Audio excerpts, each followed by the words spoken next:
So thank you very much, Rachel. Our third question, and you mentioned this a minute ago about some of your personal projects that you've got coming up. So obviously we've recently published your excellent poem, I'm Glad to Be Your Daughter, but I know there's a lot more in the pipeline, not just in terms of your writing, but in terms of pamphlets and personal projects and things that you're working on, stuff that you've got coming up. So tell us everything and anything about those projects.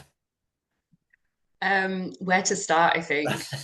There's always a million projects and ideas Yeah. running around in my brain. I think part of the work of my life is trying to like catch them and action them Mhm. actually. I suppose first and foremost, what in terms of writing, so I don't have anything imminently coming out Yeah. in terms of publication, but what I Okay. really want to do, what's really kind of risen to the surface for me this year, is to try and put a pamphlet together. Perfect. And Yeah. that's the direction I really want to take. And I've got a lot of poets. Some of them have been published, some of Yeah. them are unpublished and just Hmm. exist in various Yeah. forms and stages of editing on my Google Drive. So my next big personal project is to go through that big Hmm. folder of sort of ongoing poems Yeah. and figure out where I'm at with them. Okay. Do a lot more editing, figure out which ones might go together, might Yeah. sort of Perfect. Yeah. tell quite a cohesive story or tell different elements of a longer story, perhaps Hmm. that might fit into kind of a narrative that might form the basis of a pamphlet. Yeah. Yeah, I think there's quite a lot of editing to be done. Okay. Yeah. I'm not the most organized person in the world, so there's going to be quite a bit of sifting through the internal chaos. I think Okay. to It sounds like there's enough material though. yeah. I mean, I've been writing now for quite a few years. Okay. Yeah, quite a long time actually. So Hmm.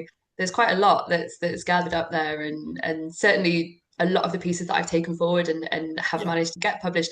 Some of them are relatively new, but a lot of them are ones that I've actually just worked on over and Okay. over the Perfect. last Yeah. few years and kind of come back to and revisited. And I think as well because I did the BA in creative writing at Yeah. the Manchester Writing School, and I've gone Hmm. on to do the MFA. Yes. Yeah. And my BA I took 5 years over, in the MFA I'm doing part time, so Okay. it Yeah. amounts to like quite a lot of years actually A that lot of I'm just workshops, isn't it? Yeah.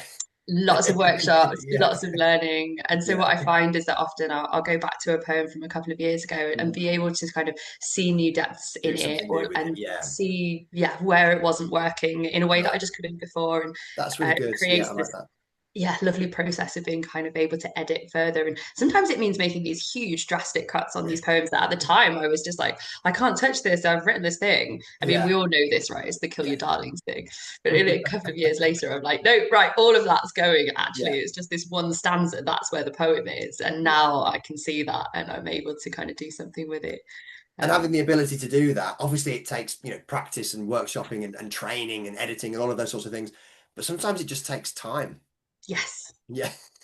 Yeah, I think time is the biggest one. Time to do the learning, but then time also for the learning to really kind of solidify in your head Yeah. and for that to make sense and Yeah. contextualize Yeah. within your own practice. Like this is the thing that we don't really talk about as writers, Yeah. and also for like all of the life learning that we do as well to kind of come into play, Mhm. because there's personal learning and personal growth, and I don't think that we can like extricate those Mhm. from like theoretical learning, if you will, as well, and Yeah. then from practice. Like it all comes together and all Mhm. create the person that's able to then find new depth in these pieces and do Yes. those Yeah. bits Yeah. of editing and write new work that hopefully is really good. Yeah. Well, I'm sure it will be. A pamphlet sounds like a brilliant idea, and I'm sure it will be fantastic. So, will that be next year, hopefully? Hopefully, yeah. I Hopefully. mean, we'll Okay. see. Okay. But So it we'll would be look out for nice that. if Yeah, be we'll look nice if out for it that in yeah. 2026. That sounds good. And is there anything else coming up in 2026 alongside the pamphlet? Yes. So one of the things I've been doing this year is hosting online writing workshops Yes. and community writing spaces. Yeah. So I mentioned in the previous session about the writing space that happens before the Space Poetic. Yes. I also run online writing spaces, and the whole idea is about building community and just like Mhm. Yeah. having a space that we can come and write together. So Mhm. rather than it being like a structured workshop, we can just have a chat and just be with each other while we're writing instead of Yeah. having to just Perfect. kind of Yeah. take ourselves away and do that in isolation. So there'll be a program of online sort of community writing spaces that will Okay. come out and be bookable online through my Substack, and as Brilliant. well Okay. a series of writing workshops. I think probably one a month. That was what I did this year, Okay. and it mostly worked quite well, apart from the month where I had to chaotically move house. Um, but yeah, so there'll be like one online writing workshop a month as well. They'll all be themed and they'll all be Nice. bookable online, usually through Eventbrite. So Okay, yeah. nice. Yeah, okay.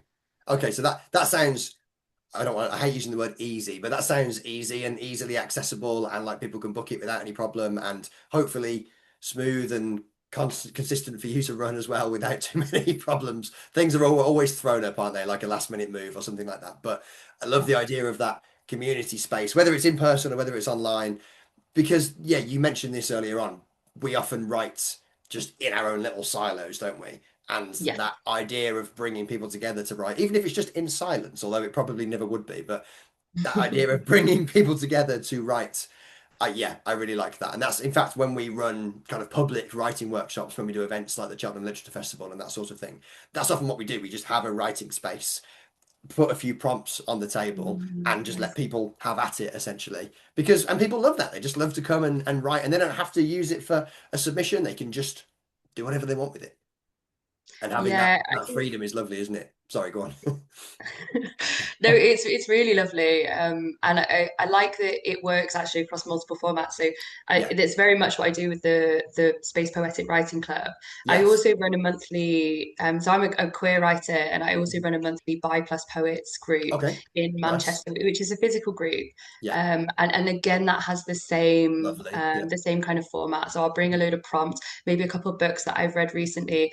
There's a fantastic anthology called BiLines that was Okay. edited by Helen Bowell a couple of years ago, Okay. Nice. and which actually formed the basis of the idea for me setting up this group. Okay. So I usually bring that one with me as well, and sort of Perfect. any writers who identify under this sort of like bi plus Yeah. category, or Lovely. they're kind of friends or allies, or just like open, lovely humans who want to come and join us, can come and write with us. And again, it's just this free writing session. We can chat, we can make friends, we can follow some prompts, we can write about bisexuality, or we can write about anything that we want in the Yes. world. Perfect. And I think the freedom to do that is so important. Hmm. Like workshops are so important, and they're really helpful in pushing us in certain directions and getting us outside the limits of our own minds. But Yes. also actually just having like creativity is play, right? Like we write because it's fun, because it's Yeah. playing with words and it's playing with ideas and it's figuring out what on earth is going on in our heads. And that having a space that just nurtures the sort of like free space to be able to do that, I just Mhm. think is really important. Amazing. Yeah. That does all sound fantastic. I like the sound of all of that. Yes. So I hope that they all go really well. I'm sure that they will. Anything that we can do to promote them, we will do. So anyone who's watching and listening and reading, will be putting all of the links online and sharing it across social media. So please do look out for that, whether it's online or whether it's in person.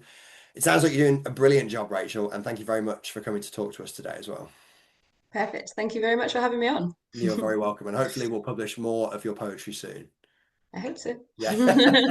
Thank you very much. Thank you.